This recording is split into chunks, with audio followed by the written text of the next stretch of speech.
I would like to request Fatima Firdaus, please come on the dais and share your daily speech. Bismillahirrahmanirrahim. In the name of Almighty Allah, who is the most gracious and most merciful.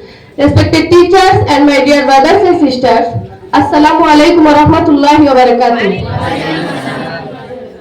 Today I am very excited to get a chance to share a few words about Prophet Muhammad sallallahu alaihi wasallam, peace be upon him. Hazrat Muhammad Mustafa sallallahu alaihi wasallam is the important prophet of Islam.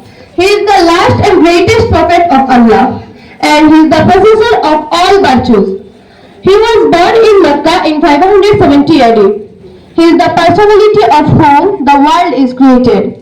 In a hadith, Allah says to Adam alayhi salatu wassalam, I Muhammad would not be created, you also not be created. His father's name is Abdullah and his mother's name is Amina. Before his birth, his father passed away, and when he became 6 years old, his mother passed away. He was orphan, so he raised by his grandfather Abdul Muttalib. And when his mother died, he was nourished under the supervision of Bibi Halima. Allah sent him to teach people and taught them. Allah sent him to teach people and show them the right path.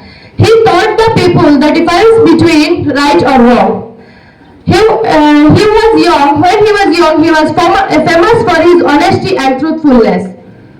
He is a perfect leader. He was 40 years old when he was divided the throne of prophet. He is my hero and my role model.